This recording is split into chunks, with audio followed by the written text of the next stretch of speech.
ایک اچھے خاندان کی بنیاد رکھنے کے لیے جو کوشش وہ کرتی ہے الحمدللہ اس کی وجہ سے یعنی خاندان میں ماحول بھی خوشگوار ہو جاتا ہے اور اس کے نتائج بھی اچھے آتے ہیں. لیکن یہ رشتہ ایسا ہے جس میں دو طرفہ محنت چاہیے اور مائنڈ سیٹ ہونا, اس طرح کا مائنڈ سیٹ ہونا بہت ضروری ہے. اور مجھے لگتا ہے کہ جیسے اپنی بیٹی کو تو انسان اس قابل کرتا ہے کہ وہ ابھی جا کے اپنا رول پلے کرنے کے قابل ہو جائے, لیکن جو بیٹی لے کر آتے ہیں نا اس کے اوپر اصل محنت کرنی پڑتی ہے, کیونکہ اس یعنی ناتراشیدہ ہیرے کو ہیرا بنانا پڑتا ہے اور اس میں زیادہ محنت انوالو ہوتی ہے اور دو طرفہ محنت ہوتی ہے, کیونکہ بہو پر یہ عمل ہو رہا ہوتا ہے اور ساس یہ کام کر رہی ہوتی ہے, تو دونوں طرف سے نیچرلی ایک ایڈجسٹمنٹ بھی ہوتی ہے اور ایک کوپریشن بھی ہوتا ہے آئیڈیلی. آپ بالکل درست بات کہہ رہی ہیں, لیکن میں اس موضوع کو تھوڑا سا کھولنا چاہوں گی. نارملی ہمارے یہاں پر جب ویسے تو رشتے جن بنیادوں پر کیے جاتے ہیں اس کے حوالے سے بھی ہمیں اسلام میں گائیڈ لائن ملتی ہے, لیکن جب بہویں تلاش کی جاتی ہیں تو کیا یہ ساری چیزیں پیش نظر رکھی جاتی ہیں کہ وہ اگلی نسل کی تربیت کی ضامن ہوں گی, وہ آپ کے خاندان آپ کی لیگیسی کو آگے چلا رہی ہوں گی, یا اس وقت ساسوں کا پیش نظر کچھ اور چیزیں آ جاتی ہیں؟ دو باتیں اس وقت میں کرنا چاہوں گی.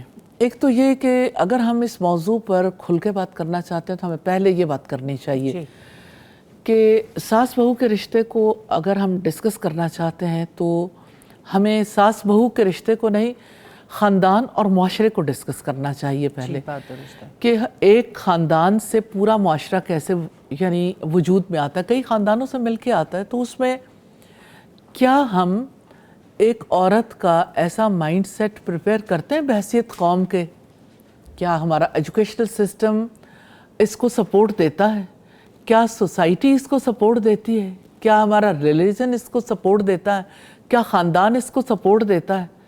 تو اگر آپ دیکھیں تو بنیادی طور پر ایک خاتون جس وقت بہو بن کے آتی ہے, بہو سے ساس تک کا سفر طے کرتی ہے, تو اس کے سامنے صرف اپنی ہی مثالیں ہوتی ہیں, ارد گرد کی مثالیں, اور وہ تلخ مثالیں ہوتی ہیں. جی اچھا, اب یہ کہ اس ایک کنڈیشنڈ مائنڈ سیٹ کے ساتھ اگر وہ جا کے بہو کا انتخاب کرے گی تو اس کے ذہن میں بھی کافی ساری انسیکیورٹیز ہوں گی. اس مائنڈ سیٹ کے ساتھ جس وقت اپنی بہو کے ساتھ وہ ڈیل بھی کرے گی تب بھی انسیکیورٹیز ہیں. بہو جب آتی ہے اس کا بھی ایک کنڈیشنڈ مائنڈ سیٹ ہوتا ہے, کیونکہ اسے بھی تیار کر کے بھیجا جاتا ہے کہ یہ محاذ جنگ ہے. جی بالکل. اگر اس کو اس نقطہ نظر سے بھیجا جائے تو نیچرلی اس مائنڈ سیٹ کے ساتھ وہ اچھی بچی جو بالکل یعنی ابھی تک تو جا رہی تھی اسکول, کالج, یونیورسٹی, کھیلتے بھاگتے دوڑتے, اب اس کو جو ہے وہ ایک رول پلے کرنا ہے, اسے نہ تو ایجوکیشنل انسٹیٹیوشن نے سپورٹ کیا, نہ فیملی نے پازیٹیو رول کے لیے اس طرح سے سپورٹ کیا. عمومی طور پر ایکسیپشنل کیسز تو ہوتے ہی ہیں, نہ ہی یعنی اس کے لیے سوسائٹی نے کوئی ذمہ داری قبول کی, نہ خاندان نے قبول کی. خاندان جو رول پلے کرتا ہے تو اس میں اگر آپ دیکھیں تو یعنی کبھی آپ نے شادی کے جو گانے گائے جاتے ہیں ہمارے یہاں, اور یعنی اس موقع پر جو نصیحتیں کی جاتی ہیں, نیچرلی آپ بھی اس سوسائٹی کا حصہ ہیں اور آپ سب جانتے ہیں کہ اس موقع پر جو مائنڈ سیٹ پریپیئر کیا جاتا ہے اس کو پورے طرح سے ہتھیاروں سے لیس کیا جاتا ہے کہ آپ کی نظر کیسے پڑنی چاہیے, اور آپ کے ذہن میں خیال کیسا آنا چاہیے, اور آپ نے کس کس طریقے سے جو ہے وہ اس رشتے کو خراب کرنا ہے. یعنی مقابلہ کے لیے تیار رہنا ہے. مقابلے میں یہ ہے نا کہ آپ نے یعنی مقابلہ یوں ہے نا کہ دو فریق ہیں باہم, دو فریق, اور ایک فریق نے دوسرے فریق کو چت کرنا ہے, ہرانا ہے. تو مجھے ایسا فیل ہوتا ہے کہ صرف اتنا نہیں ہوتا مقصد کہ ہرا دیا جائے. اس کا مقصد یعنی ہرانے کے بعد چلو جنگ ختم ہو جائے, یہ کبھی ختم نہ ہونے والی جنگ ہے. یعنی بہو جو ہے وہ بیٹا لے کے الگ بھی ہو جائے, خاندانی زندگی میں جو بھی چینجز آ جائیں, یہ تلخیاں کبھی ختم ہی نہیں ہوتی. اور اس کے ریزن آپ یہ سمجھتی ہیں کہ وہ مائنڈ سیٹ ہے جو پہلے سے سوسائٹی میں بنا دیا گیا. مجھے یہ فیل ہوتا ہے کہ ہم سب کو سوچنا چاہیے کہ ہم نے کیا رول پلے کیا سوسائٹی کو, معاشرے کو بنانے کے لیے, اور اس کے لیے